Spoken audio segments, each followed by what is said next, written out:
What happens when a fighter tries to step out of his father's shadow, only to spark one of the most chaotic scandals the MMA world has seen in years? Welcome back to Kill Switch Combat. Today we're diving into the explosive story of Rampage Jackson, the 25-year-old who turned a wrestling stunt into a near-fatal beatdown.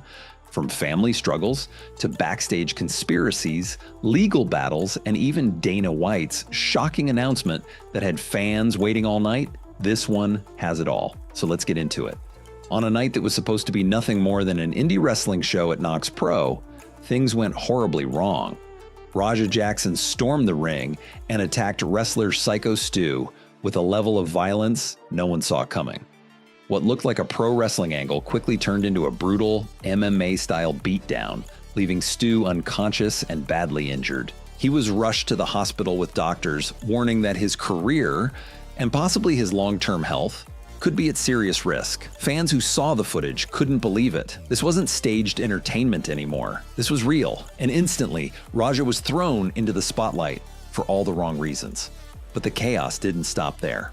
Almost immediately, all eyes turned to Raja's father, former UFC legend Rampage Jackson. Fans wanted answers, and Rampage was forced to defend himself against a storm he didn't create. In emotional interviews, he admitted something heartbreaking. His son hasn't been the same since the tragic murder of his mother. Rampage said he tried to lift Raja's spirits, to make him laugh and keep him close. But he's not a psychiatrist. He was honest. He didn't know what else to do. But those words didn't calm anyone down. Instead, outrage spread like wildfire. Rampage couldn't even walk in public without people confronting him. And then things got worse. Fans spotted him at a bar dancing and having fun, trying to shake off the stress. But for many, it felt tone-deaf, like celebrating while the MMA world was furious. And then came the real bombshell. Wrestler AJ Mana stepped forward with shocking claims. According to him, Raja's attack wasn't random. He says promoters told Raja to give Psycho Stu a receipt, wrestling slang for payback. Apparently this was in response to a backstage beer can stunt that went too far. Mana admitted there was alcohol in the locker room, something that had supposedly been happening for years. Wrestlers drinking before shows, blurring the lines between scripted storylines and dangerous reality. Mana didn't hold back. He said the promoters wanted Raja to get rough, and that they knew full well Raja wasn't a trained wrestler. If true, it paints a disturbing picture. A reckless environment where promoters pushed a volatile fighter into doing something that spiraled out of control. But that wasn't the only strong opinion being thrown around. Veteran fighters didn't hold back their thoughts either. Nathan Kaka claimed Raja was just another insecure fake alpha, desperate to prove he was tough. In his eyes, Raja's actions weren't about wrestling or even about payback. They were about ego. Meanwhile, analyst Jimmy Smith broke it down with chilling clarity. He explained that in a normal MMA fight, a bad stoppage might mean 2 or 3 extra punches, but Raja delivered 15 to 20 unanswered shots to an unconscious man. Why? Because there was no real referee, no safety staff, just confusion, as people thought it was all part of the act. It was the perfect storm. A pro wrestling stunt mixed with real MMA violence, and the result was nearly fatal. And with that came the next inevitable step, lawyers getting involved. Very quickly, the talk shifted from outrage to courtroom consequences. Some fans even started throwing around the words attempted murder.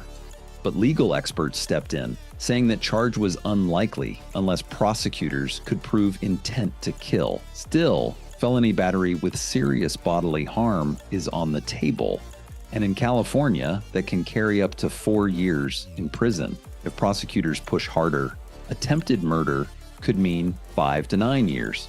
To make matters worse, Knox Pro itself could face lawsuits for creating a reckless environment that allowed all of this to happen. And Raja's dream of becoming a UFC fighter, it might already be over before it ever began, but fans weren't just focused on the courtroom. They were outraged at something else. the UFC's silence. Streaming platform, Kick didn't hesitate. They cut ties with both Raja and Rampage, banning them immediately. Their statement was blunt. We do not promote violence, and we do not tolerate this kind of behavior. But the UFC, they didn't officially ban Raja, and fans weren't happy. Many believed he was on the path to a Contender Series debut, maybe even a UFC contract. But after this, fans felt certain he should never step inside the octagon again. Social media exploded. Memes joked that Dana White would bail Raja out, or even sign him. Others were furious that UFC stayed silent while sponsors cut ties. The controversy only grew louder. And then, Dana White himself entered the chaos. The main event? A champion versus champion showdown. Jack Della Maddalena moving up to challenge for a second belt after an insane win streak. The co-main, Weili Zhang, moving up from strawweight to face Valentina Shevchenko, arguably the greatest flyweight of all time. It was a stacked announcement. But even with super fights confirmed, the drama wasn't over. As Dana's announcement settled, rumors spread like wildfire. Would Ilia Topuria defend against Arman Tsarukyan? Or would Justin Gaethje somehow jump the line?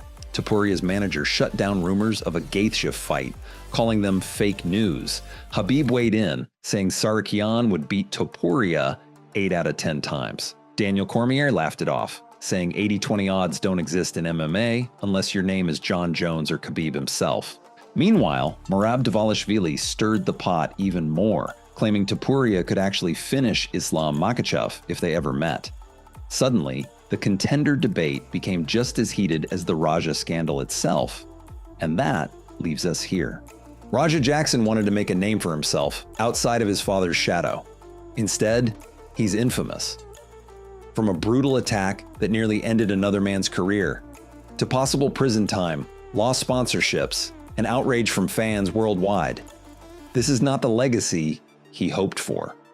Meanwhile, Rampage is caught in the crossfire, Dana White is juggling fan chaos and stacked cards, and the UFC is once again at the center of a storm.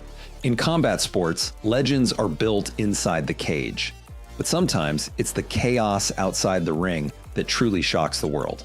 This is Kill Switch Combat. If you made it this far, drop a comment on whether you think Raja deserves another chance, or if his UFC dreams are finished for good.